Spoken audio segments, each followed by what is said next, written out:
Looking to manage travel documents in GOL IBE and TripGate? After logging into the admin console, head over to the Agency section, then Agency Detail.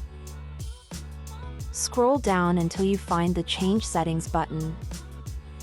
On the next page, continue scrolling until you reach the Travel Document Information section. Here, you'll find two options: to make only the date of birth mandatory, or make both the date of birth and passport number mandatory. In both cases, the rule can be set up based on countries and carriers. If you want to make only the date of birth mandatory, set up this first section. In the first field, input the country code for the country where you want to require the date of birth.